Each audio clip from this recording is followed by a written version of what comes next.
Do you know who these officers are? Renowned encounter specialists, sir. When there are lakhs and lakhs of police officers in the country, you can identify these officers in an instant. How is that possible? इस आवाज को तो पहचानते ही होंगे आप, और इस अंदाज को भी। The name of an encounter is heroism, is it? तो दोस्तों, दिल थाम कर बैठिए। 82 साल का यह बर्थडे बॉय 4 दिन बाद ही अपने जन्मदिन पर एक नई भूमिका में नजर आएगा। हालांकि फिल्म देखने में रजनीकांत की है, लेकिन अभी से कहना मुश्किल है कि आखिरकार शो कौन लूट कर ले जाएगा। अमिताभ बच्चन और रजनीकांत 3 दशक बाद किसी फिल्म में एक साथ नजर आएंगे, और अब दोनों के रोल ही नहीं, फिल्म का प्लॉट भी साफ हो गया है। 1 हफ्ते में एनकाउंटर करना पड़ेगा। जरूरत नहीं है सर, 1 हफ्ता बहुत ज्यादा है। 3 दिनों में ही डिपार्टमेंट का नाम रोशन होगा।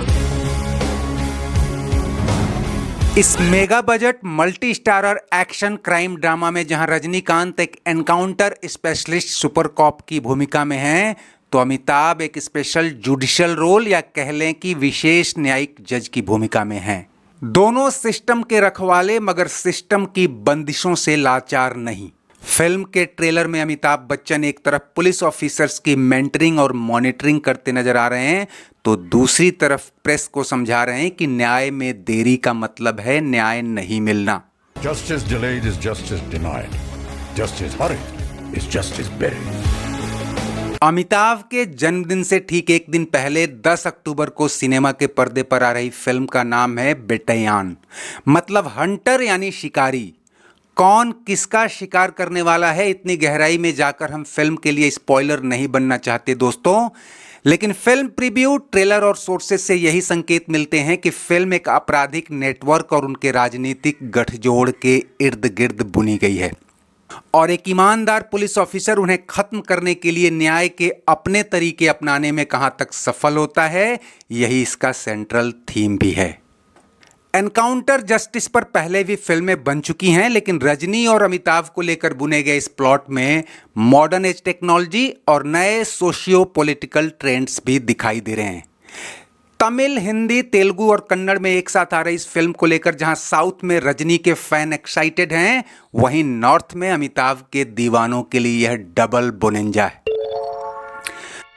अमिताभ 11 अक्टूबर को 82 साल के हो रहे हैं, और हाल ही में आई फिल्म कल्कि 2898 AD की सफलता और उनके दमदार एक्शन ने दिखा दिया है कि उम्र उनके लिए अब भी कोई मायने नहीं रखती।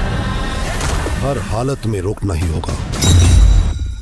इस फिल्म में वह लॉ एंड ऑर्डर और जस्टिस के पक्ष में खड़े दिखाई देते हैं, और उनका रोल भी थोड़ा सॉफ्ट स्टैंड लिए हुए है। ऐसे में हमें कल्कि जैसा एक्शन तो देखने को नहीं मिलेगा, लेकिन आवाज और संवाद से वो अपना असर छोड़ते दिख रहे हैं। अन्याय होते वक्त पुलिस के चुप रहने के बजाय कानून को हाथों में लेना गलत नहीं है जज साहब। फिल्म में रजनी और अमिताभ के अलावा आज के दौर के तमाम नए सितारे भी हैं।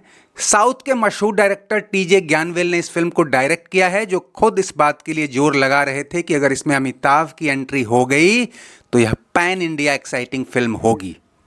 पहले ये फिल्म सिर्फ रजनीकांत को लेकर बनाई जा रही थी, लेकिन तभी लगा कि अगर इस सुपर कॉप के साथ अमिताभ जैसा लीजेंड फेस भी आ जाए तो फिल्म की पॉपुलैरिटी को 4 चांद लग जाएंगे।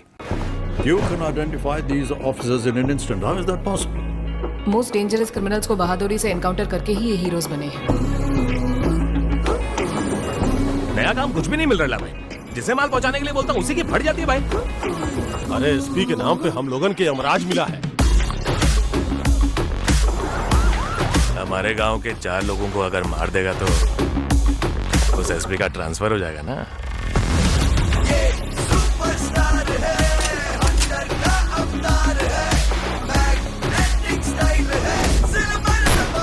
पहले अमिताभ ने टाइम क्रंच और स्वास्थ्य का हवाला देकर ऑफर ठुकरा दिया था, लेकिन जब रजनी ने खुद अप्रोच किया तो हम मान गए। हालांकि अमिताभ इसके लिए समय कम ही निकाल पा रहे थे, और कई काम जैसे डबिंग उनके घर में रिकॉर्ड किए गए। कई और वजहों से फिल्म काफी डिले हुई। यह तस्वीर पिछले साल की है, जब अमिताभ और रजनी इस फिल्म के आखिरी शॉट निपटा रहे थे। अब जब फिल्म रिलीज होने के लिए तैयार है और दर्शकों को अपने फेवरेट एक्टर्स की नई भूमिकाओं का इंतजार है, वहीं इंडस्ट्री बॉक्स ऑफिस पर इसके परफॉर्मेंस को लेकर नजर गड़ाए हुए है कि क्या 33 साल बाद यह जोड़ी उतनी ही मार्केट वैल्यू रखती है। जैसा कि हम जानते हैं दोस्तों, दोनों दिग्गज पहली बार 1983 में फिल्म अंधा कानून में साथ आए थे। फिर 1985 में गिरफ्तार और उसके बाद आखिरी फिल्म थी हम, जो 1991 में आई थी।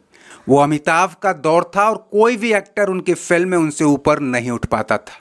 रजनी साउथ के सुपरस्टार हैं और उनका जलवा भी 50 साल से जारी है। लेकिन खुद ये बात रजनी भी जानते हैं कि अमिताभ की हिट फिल्मों की रीमेक ने ही उन्हें इस मुकाम तक पहुंचाया, जैसे साउथ की रीमेक ने कई हिंदी के औसत अभिनेताओं को सुपरस्टार बना दिया। रजनीकांत की एक खूबी है कि वो बहुत ही डाउन टू अर्थ हैं और हमेशा एक साधारण इंसान की तरह बर्ताव करते हैं। बच्चन को आज भी वो पूरा सम्मान देते हैं और यही वजह है कि उनकी एक गुजारिश पर अमिताभ इस फिल्म में काम करने को तैयार हो गए। दोस्तों, जल्द ही हम अमिताभ के बर्थडे पर भी एक खास वीडियो लेकर आएंगे जिसमें बताएंगे कि जब इस उम्र में सिनेमा के बड़े बड़े सितारे बुझ गए हैं, यह शख्स अब भी किसी ध्रुव तारे की तरह कैसे चमक रहा है। आपने अपनी घर में एक भगवान को स्थान दिया है, मैं पहचानूंगा। खैर, उम्मीद करते हैं कि नई फिल्म आप सबकी उम्मीदों पर खरी उतरेगी। चलते चलते वीडियो लाइक, शेयर और सब्सक्राइब कर लीजिए और कमेंट बॉक्स में अपनी राय जरूर दीजिए। शुक्रिया, नमस्ते, आभार। Justice delayed is justice denied. Justice hurried is justice buried.